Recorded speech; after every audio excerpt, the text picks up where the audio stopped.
Hey guys, how you doing? This is Manga section. I'm here today to bring the review for Fire Brigade of Flame, Manga chapter 118. So basically what's happening within this chapter, we have Shinra doing most of the fighting, but Shinra, who else is with Tamaki, the potato guy, and black guy, I can't remember his name, but yes, but a few of them outside with a demon, flame human. And like I said, Shin was doing the majority of the fighting, but I think within next chapter, everybody else is gonna start hopping in as well because as the fight's going on, it's just shown to us that they're not strong enough to deal with the situation by themselves. So, which is a good thing for me personally because I've said it previously. Looking at all the different types of flame humans we have gotten, we have not seen no visual or actual proof that they are getting stronger. We have been told that they're stronger, but we've never seen any proof of it up until now. So we know that Shinra can't take one of these on solo. He does mention that, yeah, maybe if he had the power of the Odora Link or maybe Divine Protection again, that he might be able to pull off a victory. But we don't know that for certain yet. We do end off his scene with him possibly getting a Odora Link from somebody new. The rest of the chapter is spent on the whistle guy. Victor is his name. I think his name's Victor. And Arthur, they're still walking within this place within the numbers. And Victor's like, are these numbers just random? Trying to figure out, trying to see a pattern within these numbers. And it's actually Arthur who realizes the pattern. Says these numbers ain't random. These numbers are pi. Now, as in pi, as in 3.14. But yeah, so yeah, obviously it caught me off guard that Arthur knows what pi is, and it would have made more sense for Victor to realize this, but at the end of the day, not a big deal. Because there was action within this chapter, 3-star rating. Hey guys, how you doing? Fire Brigade of Flames, Manga chapter 119 to review. So we start things off, we left off the last chapter.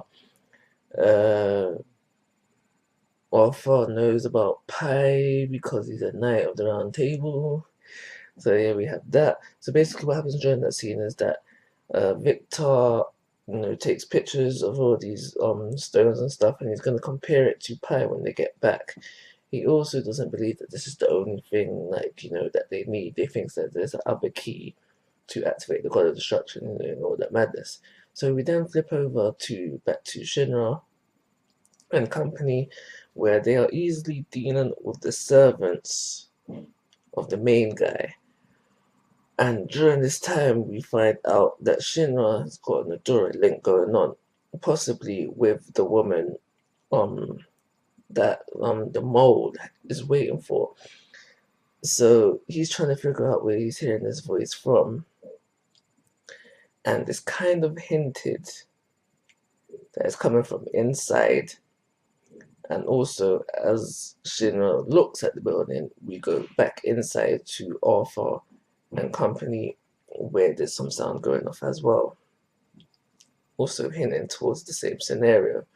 So it is possible that this woman has been guarding from inside this building. At least this is what I'm thinking at this present moment of time.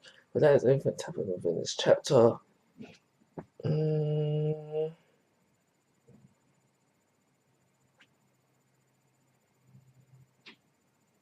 I'm gonna give it 2-star rating. I also forgot to mention Juggernaut. I don't know what is going on with him. With that whole thing where he got shot in the stomach. I actually thought for a second he was dead. And I thought it was deep. But I didn't get emotional about it because, I'm not really invested in his character. But then we got that whole joking thing where he said, yeah, I'm just wearing extra layers of clothing. But there was the bit where he lost his arms and I think maybe his legs as well, but they grew back. I'm just not understanding what's going on with this character right now. So some explaining needs to be done about Juggernaut. Hey guys, So within chapter 120, there's basically two things that have come to light. So everything involving Victor, I think that this is hinting towards that for in order for the preacher to fulfill his plan, the 8 pillars, the people who possess the order of birth, they're going to be sacrificed in order for this plan to come into light. Think that I think that's what the whole chapter's hinting towards. Get me? I know you guys come to the reviewers, for the answers and stuff, but at the end of the day, we reviewers are still just normal, everyday people, so we can still get things wrong. But I think that that's what that's hinting towards. But moving on with the chapter, everything involving Shinra and the fight continuing, we just have Shinra trying to speak to, because we know who it is now, the woman from before, but he doesn't know this at the time, and he's trying to figure out, trying to speak to her, trying to just get some feedback from her, so he can do what he needs to do.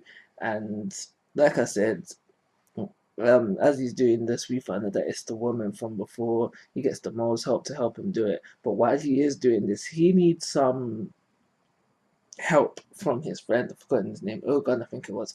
But he needs his friend to distract the flame humans that are, trying to deal with them while he tries to talk to this woman. And now that's fine. That's fine.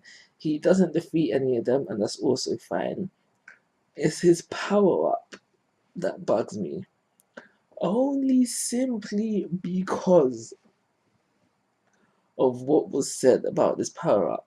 And now it was said by Tamaki that in this mode, he is at the same power level as Commander Burns. That just sounded like so much BS. But it was said, and he was able to do fairly better against these flame humans in this time. Now, I can't remember if he actually defeated any, but it's just that whole sentence of being on Commander Burns' level now that is really, I was like, nah, nah, nah, nah, nah, nah, nah, nah. So as the chapter is ending, the woman finally speaks back to Shinra. She's saying that, you know what, I can't help, I can't give you protection. I can't do that for you, bro. And it's like the most I could do if I was to give it to you would be 1 second. And Shinra's like, bring it on. So, because we know he can move at the speed of light under divine protection, so moving at the speed of light, 1 second is, more than enough time. So I can see why he's saying that. So that's where we leave off. That's probably where we're heading to within next chapter. So let's see if she's willing to give him that 1 second, and we'll see what happens from there. So within chapter 121, Shinra gets his divine protection, kicks this dude, and then we get this dude's backstory, and then the chapter's done. So we know Shinra can move faster at the speed of light, so therefore 1 second is more than enough. But as he's kicking this dude in the chest, I think it was, we also get to see his backstory. We get to see before he became a flame human, he came to just a place where there was a rift or a split, whatever you want to call it, in space and I think time as well, whatever. Doesn't matter. Out pops out the preacher. She smiles at this brother. I think she spat out one of the bugs that have been that have been turning people into flame humans, and then obviously the bug infected Tepa, I think his name is, and then he became the flame human that he is today. I don't really understand why we needed a backstory for this guy, but we got one, and like I said, Shinra just kicked him in the chest, so I do believe he's defeated now, so there won't be no more of this guy. I think maybe this is more to just set up for the preacher, trying to give us a little of her backstory starting now. Because, yeah, just starting to give us a little of her backstory now, and just trying to let us know that she's not of this world, she's come from another world. Possibly, maybe. But yeah, I'm gonna give this chapter. It was a really short chapter as well. Like as it started going, it ended. So I'm gonna give it a 2. Like always, guys, I'm asking for your thoughts and opinions. If you haven't already, please subscribe to my YouTube channel. But most importantly, take care. Have a nice day.